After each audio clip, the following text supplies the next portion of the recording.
Olá, gente, sejam bem-vindos, tudo bem? Olá, boa noite, 6 horas, né? Eu costumo falar boa noite só depois que eu janto, mas... Mais alguém? Ei, me arrumando aqui, não, tava torta. Estão me ouvindo direitinho? Luz tá boa? Imagem? Me falem aqui se tá tudo bom, se vocês estão ouvindo direitinho. Boa noite. Hoje vamos ter uma live diferente, galera. Hoje vamos responder as perguntas de vocês. Pode ir mandando aqui, mas vamos combinar de mandar as perguntas nessa caixinha, nesse balãozinho com ponto de interrogação, que aí eu vou lendo por aí as perguntas de vocês. E eu já tenho umas, para quem lembra, eu abri uma caixinha de perguntas ontem, e já tenho algumas aqui para a gente poder começar esse esquenta de 2021. Loucura que a gente vem pela frente, né? Eu ainda não sei o que esperar, galera, de 2021. E vocês aí, me contem. Eu realmente, assim, tem horas que eu escuto coisas que eu falo, ai, que bom, a gente vai ter um 2021 mais tranquilo. Aí tem horas que vem algumas bombas aí no G1, enfim... que me deixa bem preocupado. Como vocês estão sentindo esse início de 2021, quarto dia do ano? Eu comecei a milhões de mensagens de alunos, de pais, professores correndo atrás das coisas, porque aqui, para quem lembra, nós fecharemos o ano de 2020, o letivo, somente 30 de janeiro. Isso mesmo, vamos até 30 de janeiro. Vai ser cansativo, mas vai dar tudo certo no final. E aí eu quero que vocês vão colocando pergunta aí na caixinha de perguntas livre, para vocês que são professores, estão angustiados, para vocês que são coordenadores, estão com algumas dúvidas, vão mandando aí na caixinha de perguntas para eu ir respondendo para vocês, tá bom? É esse balãozinho com ponto de interrogação aí. E vamos começar aqui com uma das perguntas que a Bruna mandou e que eu gostei. Aliás, eu gostei de todas as perguntas que eu recebi. Não teve nenhuma que eu não gostei. Mas essa pergunta, a gente precisa pensar bem nela pra gente até começar as coisas aqui. Então, ela perguntou assim: como iniciar o planejamento de 2021 pensando na gestão escolar? Então, primeira coisa que a gente precisa pensar aqui é entender a realidade da sua escola. Eu não consigo fazer um planejamento de uma escola se eu não entendo como que ela funciona. Por quê? Porque eu preciso saber. A escola esse ano vai direto começar com o ensino híbrido? Não, vai ficar ainda com o ensino remoto? Ou não vai ter nenhuma coisa nem outra, a gente vai começar com a aula normal? Enfim, qual é a realidade da escola para que a gente faça esse planejamento funcionar? Não adianta eu fazer um planejamento que vai ficar no papel. Eu coloquei um story um dia desses falando sobre o planejamento, sobre a sala de aula, a organização da sala de aula, não, a organização da sala do coordenador. E achei muito interessante porque tinha uma parede inteirinha só para as coisas da coordenação. Planejamento, metas, orientações, um calendário, então uma parede inteira para esse fim. Quando você está ali trabalhando, você bate o olho e já sabe o que vem pela frente. Isso é muito bom, isso é muito produtivo para a gente ganha tempo, né? Vamos lembrar que a gente está vivendo apagando incêndio na coordenação. Por quê? Porque o nosso planejamento está aquém do que deveria. Eu não acho que se a gente tiver um planejamento maravilhoso e ele não sair do papel, a gente não vai conseguir também parar de apagar incêndio. Mas quando a gente conseguir ter um planejamento com metas concretas, possíveis de cumprir, e que a gente comece aos pouquinhos, pinga uma gotinha, outra gotinha, vai chegar um momento que eu tenho certeza absoluta, galera, a gente vai apagar menos incêndio. Mas a gente precisa começar de algum lugar. Vocês concordam? Me falem aqui, tá? Me falem. Já tem perguntas aí, já vou ler. Vamos só finalizar essa daqui, eu leio essa. E aí, é sentar com os gestores e falar, olha, o que vocês querem? O que vocês esperam da nossa escola? O que vocês pretendem no ano de 2021? O que vocês querem? A gente quer aumentar o nosso índice do IDEB, por exemplo. Não, a gente quer mais aprovação no Enem. A gente quer alunos que saiam do 5º ano com uma leitura maravilhosa e sabendo fazer as contas básicas maravilhosamente bem. Então, quais são as metas? Trace essas metas e aí você vai começar de trás para frente. Como assim, Raquel? Você vai pegar as metas e pensar o que eu preciso fazer para alcançar essa meta. Ah, eu preciso fazer isso, isso e isso. Ok, coloca no papel. Quais são as ações para alcançar essa meta? Viu que as ações não estão dando certo? Não tem problema, isso pode acontecer. Volta atrás, revê essas ações para você criar novas estratégias para cada uma das metas. Não façam muitas metas, pessoal. Peguem aí no ano 5 metas. Sabe por quê? Porque vai chegar no fim do ano, vocês vão conseguir alcançar a meta. E aí vocês conseguem alcançar a meta, vocês vão conseguir se sentir felizes, falar, poxa, a gente conseguiu, nossa escola é vitoriosa. Os professores vão ficar motivados e vão querer mais no ano que vem. E a outra dica, depois que vocês criarem essas metas com os gestores, para inserir no planejamento da gestão, vocês vão mandar um Google Forms para os professores com as metas que vocês estão pensando e pedir a opinião deles. Como? Coloca quais são as metas e para cada uma delas abre para que os professores digam quais ações eles acreditam ser importantes para alcançar essas metas. Sugere 3 por meta, 3 ações por meta, para não ficar uma coisa muito extensa para vocês lerem. Então, depois disso, consolida tudo e vê o que os professores colocaram que faz sentido para vocês conseguirem alcançar as metas de vocês, tá bom? Então, no planejamento, o que eu sugiro para a gente começar 2021 é isso, traçar metas que sejam alcançáveis, possíveis, e com essas metas, aí sim, vocês vão direcionar o planejamento de vocês, beleza? Se tiver ficado dúvida, coloca aí para mim nos comentários. Aí, eu tenho 5 perguntas aqui, vou só abrir a da caixinha, a gente vai intercalando. Roseli tá colocando aqui, qual a postura que a coordenação... Deixa eu abrir aqui, gente, peraí. Qual a postura que a coordenação deve ter diante dos acontecimentos atuais? Muito boa a sua pergunta, Roseli. Olha só, eu vou falar uma questão que é a minha percepção, tá? A gente da coordenação precisa ter um olhar especial para os nossos professores, porque os nossos professores estão adoecidos com as demandas e a burocracia que eles estão vivendo nesse momento de pandemia. Raquel, mas eles também viviam isso nas escolas. Eu conversei isso hoje com a Karen, que tá aqui nos ouvindo, né, Karen? Aliás, a Karen que falou e eu endossei, falei, concordo, acontece isso aqui também. A gente estava falando que muitos professores, quando estão no presencial, enrolam. Então, o estresse que eles vivem era diferente. E existe uma outra questão, que a gente falou também hoje, que é que muitos professores não sabem realmente lidar com a tecnologia. Então, eles criam uma situação muito difícil, muito estressante. Imagina você ter que fazer uma coisa que você não sabe por 11 meses. E eles não procuram onde saber.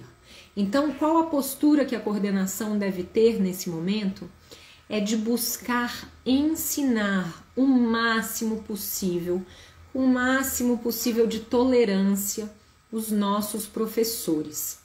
E aí eu vou para uma outra situação, qual que é? Dos alunos, que também estão vivendo situações desconfortáveis. Qual o olhar que a coordenação deve ter? De perceber aqueles alunos que estão com mais dificuldade, aqueles alunos que têm uma situação mais delicada, aqueles alunos que já eram adoecidos, e entrar o máximo possível de contato com essas famílias. Por quê? Porque estes são alunos que no nosso retorno, possivelmente, a gente vai ter muito trabalho. E aí eu entro num outro tópico, essa é a humanização da nossa coordenação nesse momento. Mas aí a gente entra para a parte prática, do planejar as nossas ações. Cada escola, eu volto a falar, precisa planejar de uma maneira que faça sentido, né? A nossa escola, que eu atuo hoje, no estado de Minas Gerais, tem uma realidade, mas a escola ao lado da minha tem outra realidade. Então, quais são as realidades que eu estou vivendo? Eu vou dar um exemplo meu. Lá na escola, eu tenho pais que nos procuram com alunos que não quiseram fazer absolutamente nada. Nós estamos chegando no último mês do nosso ano letivo de 2020 e não fizeram nada. O que eu sugiro? Ligar para esses alunos. Não fala com o pai, fala com o aluno, para você tentar dar uma injeção de ânimo neste aluno. Então, eu tenho uma situação de um pai, por exemplo, que entrou em contato comigo, foi em novembro, falou: olha, Raquel, sinto muito, meu filho vai ser reprovado. Aí eu falei: você quer isso para a vida dele? Não, não quero, mas ele não quer fazer nada. Ok, tá, e o que você fez para reverter isso, pai? Não fez, né? A verdade é essa, ele não conseguiu fazer. Eles também estão vivendo um período de estresse. Então eu peguei o telefone, pedi para passar para o filho, conversei com o filho, falei com o filho quais eram as coisas que estavam deixando ele desmotivados, o que estava fazendo aquele aluno ficar daquele jeito. Ele me contou um monte de coisas, outras eu tenho certeza que ele não quis e outras eu acho que ele inventou. Ok, escolha dele. E aí eu falei o que eu achava que ele tinha que fazer. Falei: olha, eu acho que você tem que fazer pelo menos um mínimo por você querer ser uma pessoa melhor, uma pessoa mais disposta, uma pessoa mais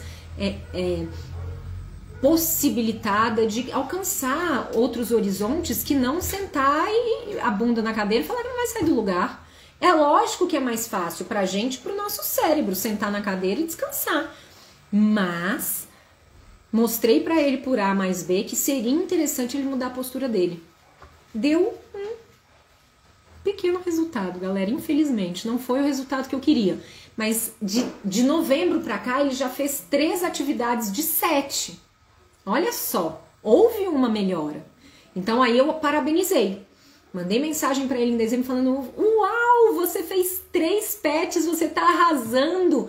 E dei mais uma injeção de ânimo para ver se agora em janeiro ele faz mais um pouco e a gente reverte a questão deste aluno, tá? Então, sugestão minha da postura que a coordenação deve ter diante dos acontecimentos atuais é essa. E a última é instruir o máximo possível de pais, alunos e professores de quais ações a gente deve ter para ter uma escola pautada nas coisas que são necessárias caso a gente volte ainda sem vacina, tá bom? Então essas são as dicas. Roseli, se você quiser mais perguntas, você grita aí, hein? Vou ler mais uma das que estavam lá e a gente vai intercalando, galera. Quais temas eu devo trabalhar com a equipe de professores neste retorno às aulas? A Aline perguntou. Volto a dizer, qual é a realidade da sua escola, Aline? É uma escola pública? É uma escola privada? É uma escola ribeirinha? É uma escola... Qual estilo é a sua escola? Qual é o jeito que a sua escola está atuando? Qual é o nível dos professores? A faixa etária maior, né, a média maior dos professores? Para que você entenda qual é a realidade e qual é a dor do seu professor. Aqui no Instagram a gente trabalha muito a dor de quem tá aí, né? Vocês que estão me ouvindo, a gente trabalha a dor nossa, né? Então eu penso no que é difícil para mim, no que é fácil, o que é bom, o que é ruim, e eu vou criando conteúdo em cima disso. A mesma coisa para os nossos professores. Como que eu decido o que eu vou trabalhar com o meu professor? Primeiro é o que eu acredito, né? Dentro de todas as minhas crenças, o que eu acredito, e depois disso, o que os meus professores acreditam e o que eles esperam. Qual que é o melhor jeito de você descobrir isso? Perguntando. Faz um formuláriozinho, adoro formulário, gente. Depois que eu descobri que os meus professores trabalham bem quando eu envio um formulário para eles, virou ouro para mim, tudo é formulário. Desenvolve algumas perguntas, se você não tiver noção, para os seus professores e pergunte para eles. O que você tem mais dificuldade? Qual que é seu maior desafio? Qual que é a sua maior dor? O que você sente mais vontade de melhorar em você? O que você manteria em você? Só aí você já consegue no mínimo umas 5 possibilidades de formação continuada para os professores. Por que isso? Porque eu não posso dizer para você que a dor do meu professor é a mesma do seu professor. Mas eu sugiro que, se ainda não tenha sido trabalhado na escola de vocês sobre ensino híbrido, esta é a hora. É a hora de fazer uma formação, é a hora de convidar alguém para fazer uma palestra online, é a hora de criar alguma coisa que seja possível somar conhecimento, se você não souber. Mas se você souber e se sentir capaz de passar esse conhecimento, dá-lhe em frente, mete bronca. A gente tem que nos desafiar. Eu costumo dizer que santo de casa não faz milagre, vocês concordam comigo? Mas, dependendo da relação que você tem com seus professores, você consegue sim fazer um trabalho efetivo de formação com eles. Consegue e dá resultado. Então, pensa, o que tem de metodologia na escola de vocês que vocês gostariam de mudar? Vou dar um exemplo prático. 3 anos atrás, eu cheguei lá na escola, já estava lá, né? Eu entrei para a escola em 2013, mas mais ou menos 3 anos atrás eu cheguei na escola para o meu diretor e falei, eu quero dar uma formação continuada para os nossos professores sobre ensino híbrido. Ele riu. Ele falou, você tá ficando doida, Raquel? Eu falei, não tô não. Tem 5 a 6 anos que eu estudei sobre ensino híbrido, eu sou louca com ensino híbrido e eu tenho certeza que os nossos alunos vão amar.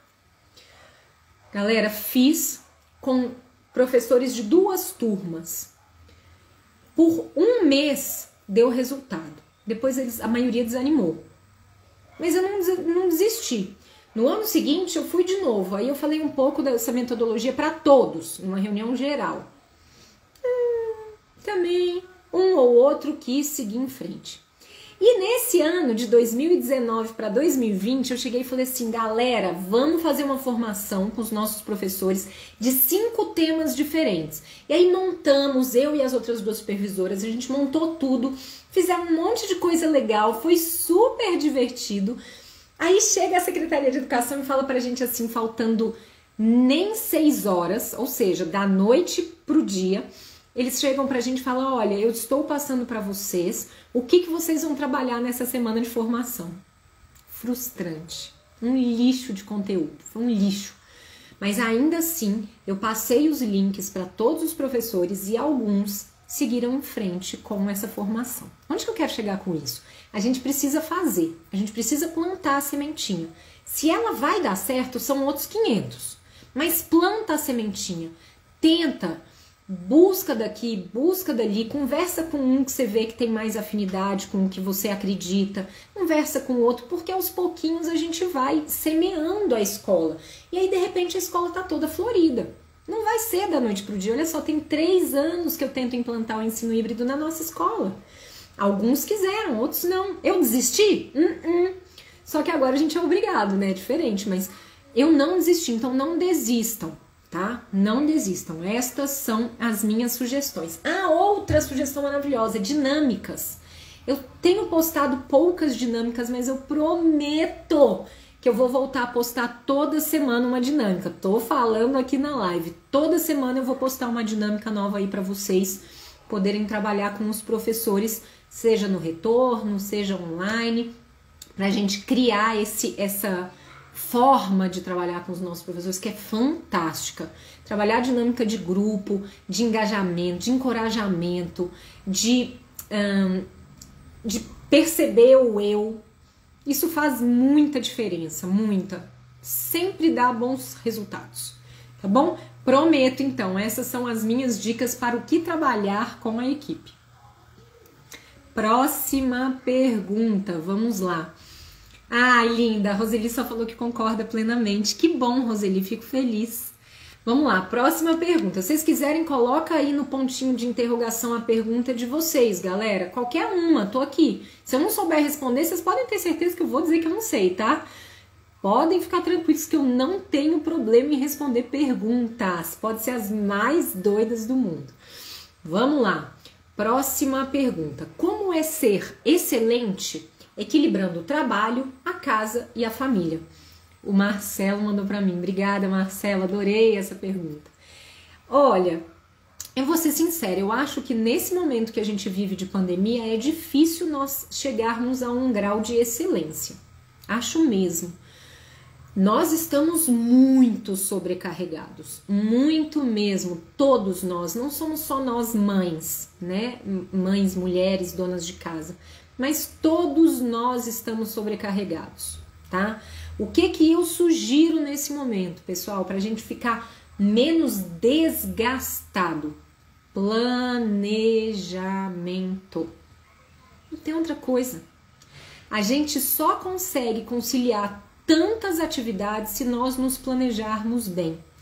Olha, parece uma loucura, mas olha só, sem brincadeira, eu tenho este caderno de planejamentos, a minha agenda tá longe, deixa eu ver se eu chego na agenda. Eu tenho a agenda, olha o tanto de coisa aqui para eu planejar, olha isso. Eu tenho o meu calendário que está disponível para vocês com as datas que eu ainda não preenchi, mas isso é uma das coisas que está aqui para eu fazer hoje, mas na agenda já está quase fechada de janeiro. E tenho um quadrinho que eu estava refazendo, comecei a apagar, tá vendo? E tenho um quadrinho de canetão. Olha o tanto de coisa que eu tenho para planejar a minha rotina. Não é pouca coisa, é muita coisa. Eu tenho 4 espaços diferentes para planejar minha rotina. Por quê? Porque um é para as coisas da minha casa, o outro é para as coisas gerais do meu dia, para eu não esquecer nada do dia.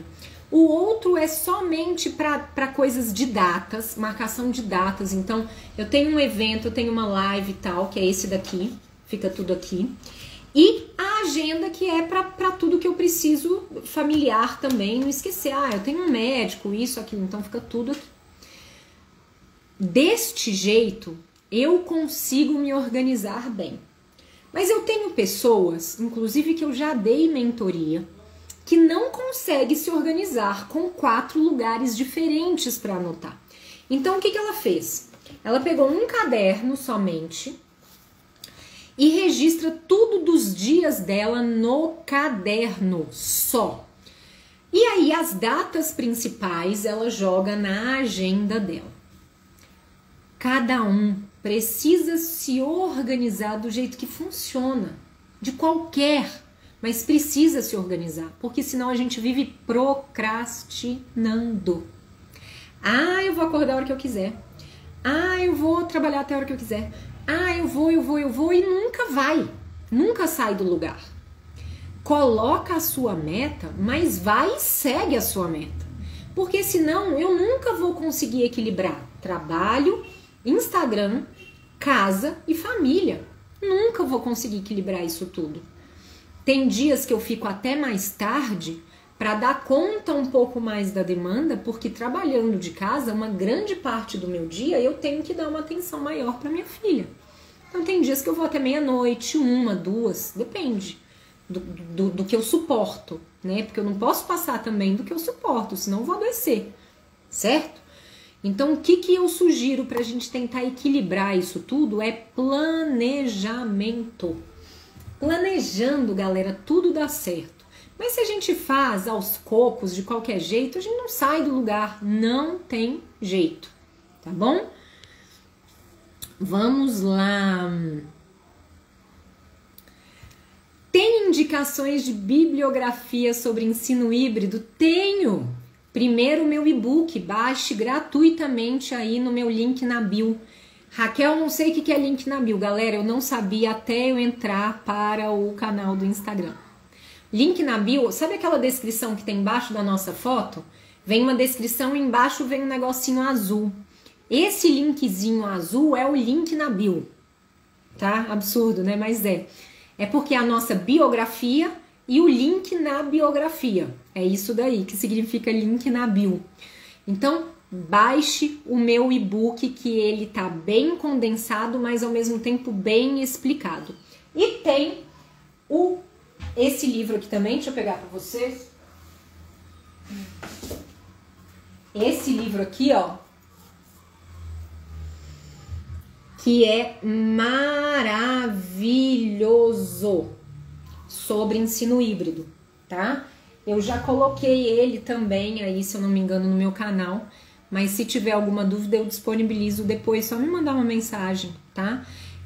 Mas o meu e-book, ele é bem condensado, ele é grandinho, mas ele é bem condensado, com bastante metodologia, com bastante explicação de como que o professor pode atuar, e bem interessante, vale a pena, tá bom? Agora, como que eu trabalho o ensino híbrido na escola pública? É um desafio. Primeira coisa é, a sua escola vai ter estrutura para trabalhar o ensino híbrido? Primeira coisa que tem que pensar. Existem escolas que não têm nem internet. Como é que vai trabalhar o ensino híbrido, né? Aí, o que a gente faz?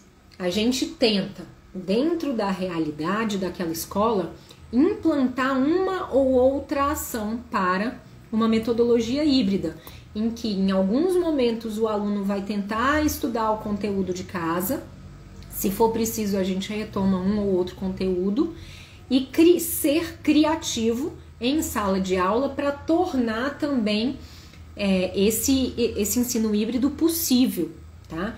Mas eu vou dizer para vocês de coração, eu vejo na escola pública um desafio muito grande da gente conseguir realmente implantar um ensino híbrido. A não ser que seja uma escola pública que tenha uma situação de alunos com condições melhores um pouco. Por quê? Porque aí eles vão ter condição em casa de pesquisar aquilo que a gente colocar na sala de aula. Por exemplo, né, a sala de aula invertida. Eu chego e falo para o meu aluno, hoje vocês vão estudar sobre o ciclo da água em casa. Sugere alguns lugares para eles pesquisarem, eles pesquisam e retornam na outra aula para vocês atuarem, por exemplo, com a sala por rotação. Quando você colocar os alunos nos grupos de rotação, você vai criar essa logística, viabilizando, se não tiver acesso à internet, com ações possíveis para isso, entendeu? É essa a sugestão que eu dou hoje. Não dou outra por enquanto, para as escolas públicas. É muito triste, né? A nossa, por exemplo, eu sei, a gente tem uma estrutura boa de computadores, mas eu sei que eu tenho muitos alunos que não vão ter condição de ter esse acesso em casa para fazer essas pesquisas necessárias. Então, eu vou ter que ir trabalhando em paralelo com esses alunos quando eles retornam à sala. Uma outra possibilidade que me veio à cabeça agora aqui, cria duplas, retornaram, cria duplas com os alunos que tiveram condição, por exemplo, de fazer a pesquisa, com os que não tiveram. Olha que legal. Ou trios, né? E aí a gente consegue passar o conhecimento do que teve condição de acessar em casa para os que não tiveram. Uma possibilidade, tá bom? Serve aí de sugestão. Vamos para o próximo aqui, em seguida eu volto para ali. E essa eu até conversei um tempão com... Diferença entre regimento, projeto político-pedagógico e plano de gestão. Vamos lá, primeira coisa é entender que o PPP é o norteador da nossa escola. Não em regimento, não em normas, mas sim em ações, ok? Esse é o PPP. É lógico que ele entra muitas coisas diferentes só das ações, mas a base da ideia dele é que a gente tenha ações. E aí, em seguida, a gente entra com o que é o regimento. O regimento são as leis. O regimento, eles são todas as leis que aquele município precisa seguir. Vai lá tudo para o regimento, ok? E o plano de gestão, e aí por isso de tantas conversas hoje, a gente chegou à conclusão de duas questões diferentes. Existe o plano de gestão teórico. O que é o plano de gestão teórico? São as ações que a escola vai fazer para colocar em prática o que está no regimento e o que está no projeto político-pedagógico. Esse é, na teoria, o plano de gestão. Porém, no estado de São Paulo, foi adotado um formato um pouco diferente para as escolas do estado de São Paulo. O que aconteceu lá? Eles pegaram, ao invés de fazerem o projeto político-pedagógico, eles pegaram e uniram o regimento e o projeto político-pedagógico em uma situação que eles deram o nome de plano de gestão. E nesse plano de gestão, toda a coordenação cria a cada 4 anos e não precisa ser modificado, a não ser que mude alguma lei, alguma coisa assim, mas do contrário ele se mantém por 4 anos e cria-se anexos anuais com as alterações. Aqui em Minas isso não existe. Existe o plano de ação das escolas, mas completamente diferente do que está sendo aí em São Paulo. E aí esse plano de ação, ele passa a ter esse papel de ser norteador como sendo um projeto político-pedagógico. Pode ser que dê certo, mas pode ser que em algumas escolas não vai dar tão certo, né? Mas entra estas explicações aí para o que é cada um deles. E a gente segue aí nas dúvidas que a gente ainda não tem do porquê dessa alteração no estado de São Paulo, do porquê não manter no estado de São Paulo o projeto político-pedagógico. Mas eu vou descobrir e eu vou contar isso aqui para vocês. Eu não vou sossegar enquanto eu não descobrir isso, mas eu vou descobrir, vocês podem ter certeza, e eu vou contar aqui para vocês. Então essas são as 3 diferenças teóricas do que é o regimento, o projeto político-pedagógico, o PPP, e o plano de gestão, tá? Mas em cada região a gente trabalha de um jeito diferente. O que eu sempre falo? Que uma escola que consegue colocar em prática estas metas do projeto político-pedagógico ou, como lá em São Paulo, do plano de gestão, é uma escola que consegue alcançar melhores resultados. Mas se a escola não consegue se organizar direito dentro dessa dinâmica, possivelmente ela não vai conseguir tão bem um resultado dentro do esperado, certo? Vamos para as outras perguntas. Augusto, peraí. Como planejar melhor o ensino híbrido com os professores? Então, já respondi um pouquinho ali na outra pergunta, mas o que eu diria sobre o ensino híbrido, pessoal? A primeira coisa que eu preciso pensar é se o meu professor compreende bem o que é o ensino híbrido. Para que eu possa dizer para ele o que é melhor de ser feito, eu preciso primeiro entender se ele realmente está compreendendo o que é o ensino híbrido. Porque tem pessoas que ainda não entenderam bem o que é o ensino híbrido. Para eu planejar o ensino híbrido com os professores, eles precisam ter muito bem compreendido o que é. Porque quando a gente compreende bem uma teoria, ainda assim é difícil pôr na prática. Mas qual é a primeira dica que eu dou para fazer um planejamento baseado no ensino híbrido? Eles vão pensar primeiro no objetivo final daquele conteúdo, simplificar o conteúdo e retornar para planejar. Eu estou desenvolvendo um arquivo, tá? Eu vou colocar para vocês, eu não garanto que vai ser essa semana, mas se tudo correr bem até a semana que vem, de como que você faz esse caminho inverso, tá? E eu vou disponibilizar no Drive, eu aviso aqui no canal. Por quê? Porque para eu chegar lá, no fim, com os meus alunos no ensino híbrido, eu preciso primeiro pensar em qual é o meu objetivo para eu ir fazendo o caminho inverso do planejamento. Aí eu consigo ter um planejamento que seja viável de ser trabalhado com o ensino híbrido. Vou dar um exemplo aqui. Vamos pegar lá o exemplo do ciclo da água. Qual é o objetivo? Né? Vou trabalhar em 5º ano, então qual é meu objetivo? Que eles entendam condensação, sei lá, não sei tudo aqui agora, mas que eles entendam dentro do ciclo da água as 3 partes básicas, por que chove, por que o solo fica úmido, por que evapora, enfim. Então, estes são os meus objetivos finais. Ok, o que eu tenho que fazer? Aí eu vou no caminho inverso. Aí eu vou pedir que eles estudem primeiro o conteúdo em casa, eu vou dar alguns links. Depois eu vou trabalhar o ciclo em sala de aula com eles em 2 aulas diferentes. Uma baseada em duplas, igual sugeri, e a outra em grupos, tá? Com, por exemplo, uma rotação por estações. Eu consigo desse jeito, pessoal. Fazendo o caminho inverso, criar um planejamento híbrido. Do contrário, é muito difícil de conseguir, tá? Então essa é a minha dica para isso. Vamos para mais uma pergunta daqui. A Flávia me perguntou: dicas para iniciar na coordenação em 2021. Vou dar algumas aqui e depois eu posto mais lá, viu, Flávio?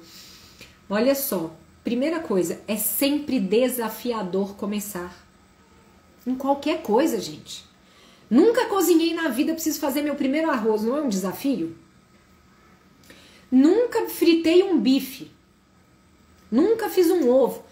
Tudo que a gente nunca fez, se a gente vai fazer pela primeira vez, já começa por aí que é desafiador. Tá certo? Então, primeira coisa é, dentro dos seus desafios, você precisa entender exatamente qual é o seu papel na instituição que você vai assumir.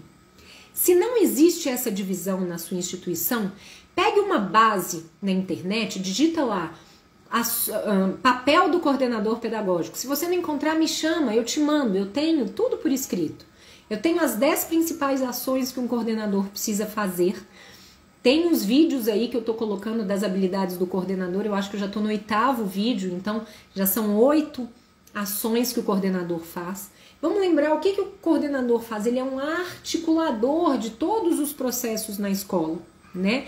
Então, dentro dessa articulação, o que você vai fazer? Você vai trabalhar com o ensino infantil? Você vai trabalhar com o ensino fundamental 1, 2, médio? Quais os objetivos dessa instituição?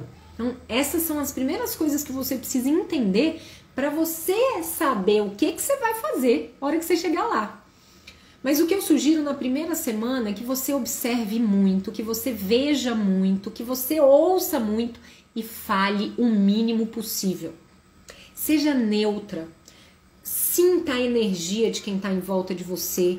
Quem que você sente que vai ser uma pessoa do bem? Quem que você sente que vai ser uma pessoa maldosa? Quem que você sente que vai querer o seu bem? Quem que você sente que não foi tanto com a sua cara? Sente tudo isso primeiro, para depois você começar a dar pitaco. Tá bom? Converse muito com os gestores, entenda muito o que os gestores esperam de você, para você ir criando aí o que você sabe, o que você não sabe, para você pesquisar, porque senão também você vive aí só de achismo e nunca vai entender exatamente o que você tem que fazer nessa instituição que você está entrando. E a outra coisa que é importante, no início, liste o que as pessoas esperam de você enquanto coordenadora. Pergunta para um professor daqui, para outro dali, para outro acolá. Essa dica é maravilhosa. Listar o que as pessoas esperam de você, porque aí você vai saber com quem você está lidando. Tá? As dicas que eu posso te dar. Então, a resolução SE 75, 30/12 de 2014, artigo 5, e o resto é vivência. Pois é, essa é a descrição do que um coordenador faz, não é isso? Mas é aí, né, é daí. Para cada região a gente tem uma diferença, então a gente tem que ficar de olho nisso daí, né? Roseli, como fazer na educação infantil? Você fala do ensino híbrido, Roseli? Se não for, você me fala aqui nos comentários. Eu sugiro no ensino híbrido que a gente pode trabalhar da seguinte forma: colocar os alunos aprendendo em sala com algumas plataformas online, tá? Porque aí você consegue ir aos pouquinhos observando. Mas isso aí de 5, 6 anos para frente. Antes disso, eu não vejo muito a realidade sendo realmente palpável para a metodologia híbrida, tá? Não vejo mesmo. Porque eles são muito imaturos, eles não estão preparados para isso ainda. A não ser que eu coloque ali um desenhinho de 1 minuto, mas no dia seguinte eu não vou conseguir retomar com uma criança de 4 anos para baixo, entendeu? Então, seria trabalhar no mesmo momento com os meninos ali, né, de 4 anos para baixo. De 5, 6 em diante, a gente já consegue trabalhar o híbrido do jeito que eu tô falando aqui. Mas de 4 anos para baixo eu não vejo possibilidade não, a não ser que você trabalhe no mesmo momento em sala de aula com eles, tá? Veja se é isso que você queria, Roseli, senão você me avisa aqui. Deixa eu ver as outras perguntas aqui. Eu trabalho na educação infantil em Santa Catarina. Ai, gente, eu amo Santa Catarina. Florianópolis. Eu fui uma vez para Florianópolis. Sou apaixonada com essa cidade, tirando o frio e a água gelada do mar de lá, que quem me conhece sabe que a última coisa que eu gosto é de frio. Né? Ontem devia estar uns 25 graus aqui, eu tava com blusa de frio, sem brincadeira. Eu sou muito friorenta. Mas tirando isso, gente do céu, nossa, lá é maravilhoso. A retomada será metade do grupo em sala e a outra metade online. Então, essas inversões é que vocês vão ter que trabalhar o híbrido de 4 anos para cima, ó, de 5 anos para cima, e o restante do jeito que vocês já estavam fazendo. Com atividades do jeito que vocês já estavam fazendo, mas lembrando que vocês vão dar atividade e retomar em sala. Não tem muita solução, não. Porque são crianças, os pais não têm a mesma sei lá, desenvoltura que a gente tem para ensino infantil, não, tá? Então, assim, é o mais desafiador de todos, na minha opinião, é o ensino infantil. Porque não dá tempo, né? Quem é mãe de criança aqui, mesmo sendo professora, sabe do que eu tô falando. A gente não tem tempo, pessoal, não dá. É uma rotina humanamente impossível. A gente tem que ser professor dos nossos alunos e ainda dos nossos filhos. Que horas? E ainda cuidar de casa, de tudo, mas não dá. Então, o que eu sugiro é, dê uma atividade bem petitinha para metade que tiver em casa, petitinha mesmo, de uma ação no máximo, para retomar na outra aula com essa ação que você tiver solicitado, tá? É a sugestão que eu tenho, que eu acho que vai ser menos doída para vocês, porque imagina, vocês vão estar em sala e ainda vão ter que programar conteúdo para essas crianças em casa. Um videozinho para os que estão em casa, do conteúdo que vocês trabalharem aquele dia para os que estão na sala, entendeu? Alguma coisa nesse sentido aí para vocês darem conta do recado, Roseli, senão a gente vai adoecer, tá? Vamos ver qual mais aqui. Aline, lindeza. Trabalho com roteiros semanais para os estudantes, para cada proposta, o que equivale a uma aula? Aline, me fala direito aqui que eu não entendi. O trabalho com roteiros semanais para os estudantes e para cada proposta equivale a uma aula. Você está falando no ensino híbrido? Vamos pensar aqui. Quando a gente faz um planejamento de aula, aí eu não estou falando do planejamento bimestral. Se não for isso, Aline, a dúvida, me fala aqui, por favor. Mas não fala na caixinha de perguntas, não. Fala aqui nos comentários para eu ler. Mas olha só, quando a gente faz um planejamento de aula, para o ensino híbrido é o que vai ser viável no início. Por quê? Porque é desafiador, é novo, é novidade. Eu preciso planejar a aula. Eu posso planejar a semana de aula, mas é trabalhoso, né? Então, eu pego lá, sento, sei lá, no sábado, no domingo e planejo a minha semana de aula para criar essas metas do ensino híbrido. Então, no ensino híbrido, ok. O que eu tenho que fazer? Eu tenho que pegar uma semana, por exemplo, de conteúdo. Vamos pensar aí num bimestre. Eu pego o meu bimestre. Eu tenho que trabalhar tal conteúdos. Eu divido esses conteúdos por semana. Ou por mês primeiro, depois por quinzena e depois por semana.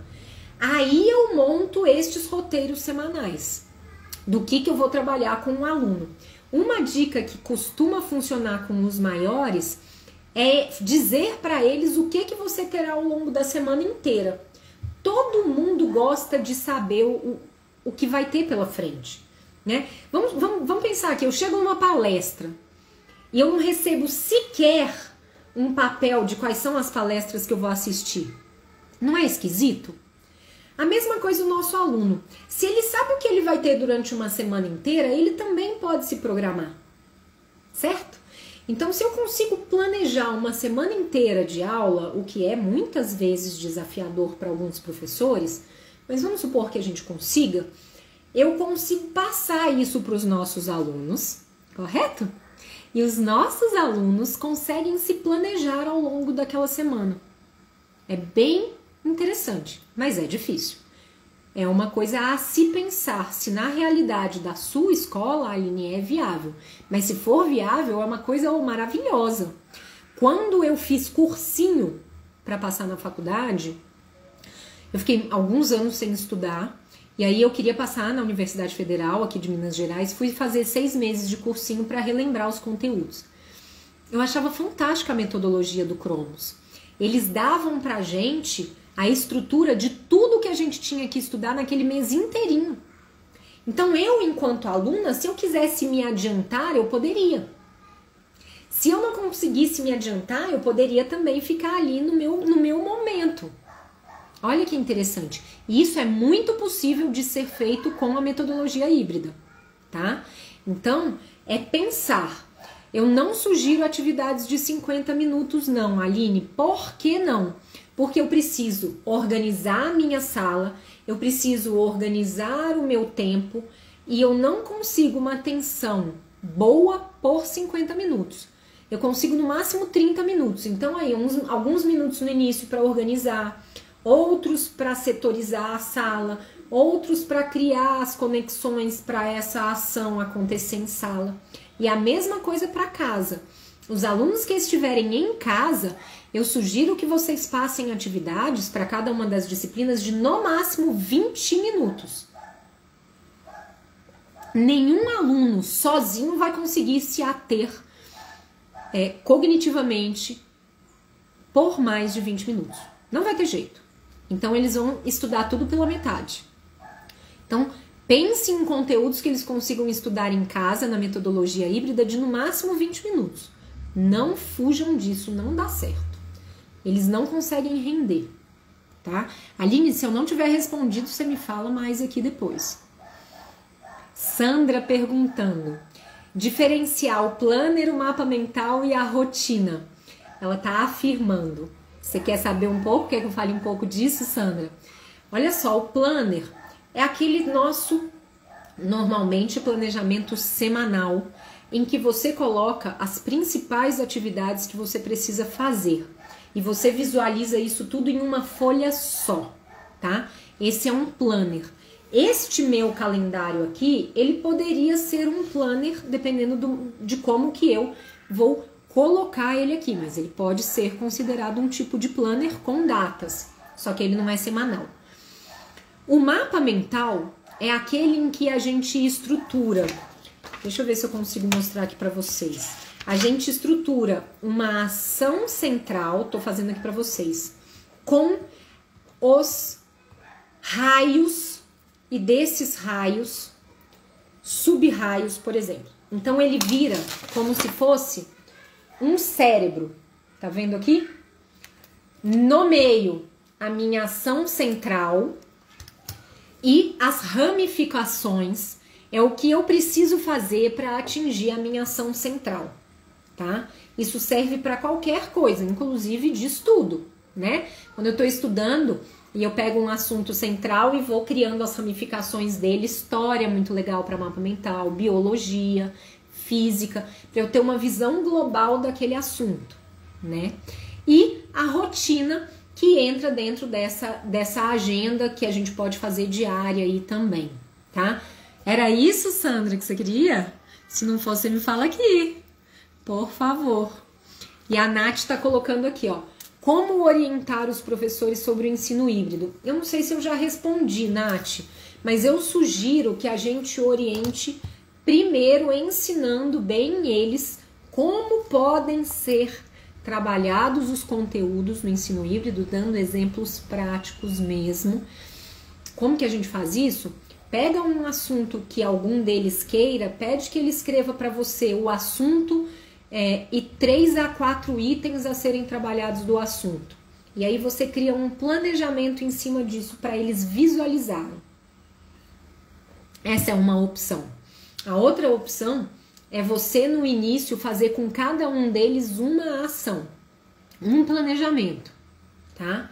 É outra possibilidade. Por quê? Porque aí você vai sentar com um por um, ou trio, sei lá.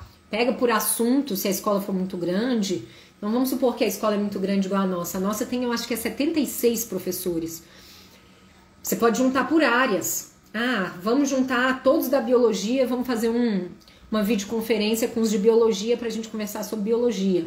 Ah, eu tenho os de português, eu tenho os de geografia. E aí senta por área, por disciplina, quer dizer, por área não, por disciplina, e mostra para eles na prática como seria uma aula na prática, ou uma semana de aula na prática. Pega aí 1 hora e meia.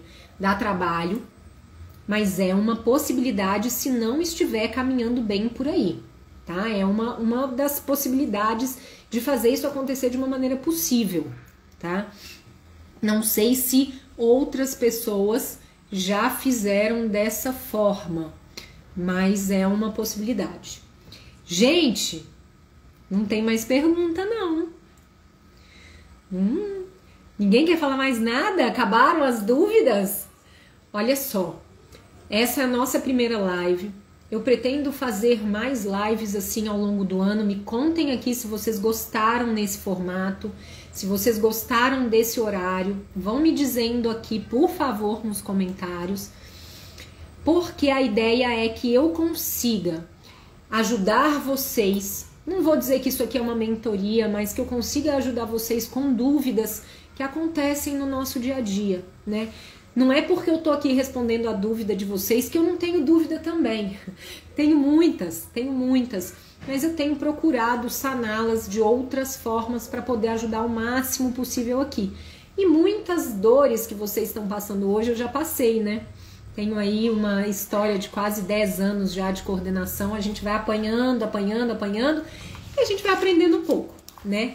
Não é exatamente do jeito melhor, mas eu pretendo sempre passar aqui para vocês um pouco do que eu já apanhei pra gente doer menos na trajetória aí de quem tá começando agora. Eu queria muito ter tido alguém que pudesse me ensinar um pouco mais. Eu tive várias pessoas que passaram pela minha vida que foram maravilhosas. A primeira escola que eu trabalhei foi a Ana Cláudia. Ela foi fantástica para mim, fantástica. Ela me ensinou muito do que eu sou hoje. Depois a Andréia, na segunda escola que eu trabalhei em paralelo com essa, que também foi maravilhosa.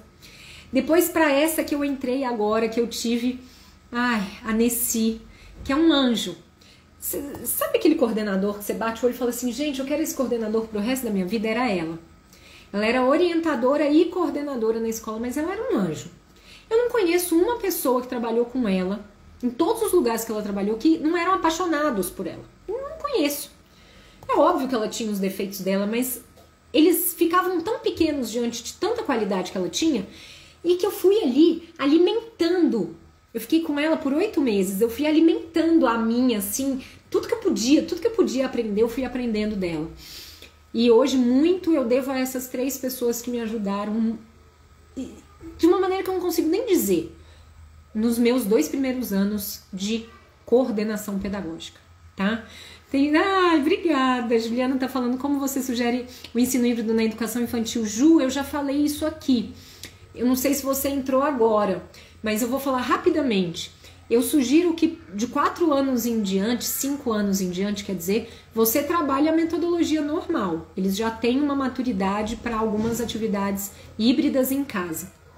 Os menores, eu sugiro que você somente atue na sala de aula. Se tiver um tablet para mostrar alguma imagem, uma televisão para algum videozinho, mas eu sugiro que aí vocês trabalhem só em casa. No máximo, explodindo uma atividadezinha que esteja sendo trabalhada com o grupo da sala, que vocês passem uma música ou alguma coisa aí de 1, 2 minutos para os outros assistirem em casa, tá? É o mais desafiador que pode existir. É o ensino híbrido para os petitinhos. Não existe maior desafio nesse momento, na minha opinião, tá bom? Regina agradecendo, falando que eu sou linda e inteligente, que me admira. Obrigada, Regina, que lindo, adorei. Juliana falando que tá adorando a live, o Augusto tá agradecendo. Meninos, olha, eu tô muito feliz com esse feedback de vocês. Muito mesmo. Vamos juntas, tá bom? Juntos mesmo. Farei outras assim, vou tentar fazer nas segundas às 18, que eu vi que foi um horário melhor aqui para vocês. Se não for dando certo, vocês vão me chamando no direct, me falando que a gente vai revendo os horários aí. O mais importante é que a gente consiga ajudar o máximo possível de pessoas. Para quem está chegando agora e não sabe, lá no link na bio tem o meu e-book, né, sobre ensino híbrido. Eu tenho palestras sobre ensino híbrido também, mas essa é paga para escolas, de repente, que tenham essa viabilidade, fazer uma vaquinha aí com os professores, é uma possibilidade também para ajudar vocês, tá? É uma palestra aí que dura em torno de 2 horas, online, e com um preço super viável. Se dividir aí por 30, 40 professores, fica baratíssimo para cada professor. Qualquer coisa pode me chamar no direct que eu falo sobre ela para vocês. Ó, um beijo grande, eu amei estar aqui com vocês, que tenhamos mais momentos assim, que a gente consiga se ajudar o máximo possível, porque esse é o nosso maior objetivo. A nossa educação é muito, muito, muito sozinha, todo mundo quer caminhar sozinho sem pedir ajuda. Socorro, a melhor coisa que tem é a gente poder pedir ajuda para as outras pessoas, né? Ser ajudado é tão bom quando alguém vem e me ajuda ou vice-versa. Então, vamos criar esse hábito para os nossos educadores, para que todos saibam ajudar e ser ajudados. Beijo grande. Quem quiser fazer um print aí da tela e me marcar, será muito legal. Gente, tem mais um monte de coisa aqui falando. Peraí. Nath, eu não vou conseguir responder. Pessoal, deixa eu dar um print aqui da tela, que eu vou nos stories depois, tá? Pera aí, que eu não sei se depois eu perco essa a tela aqui com as perguntas que eu não respondi. Que já tá dando 1 hora de live. Então pode ser que eu não consiga responder tudo aqui, mas eu vou nos stories, confere lá, que eu respondo a partir de amanhã todos, tá bom? Um beijo grande, ótimo ano pra gente, que 2021 seja de muito amor, de muita união, de muita gratidão e principalmente que a gente consiga começar a reverter essa loucura toda que a gente tá vivendo educacional. Beijo, fui, tchau!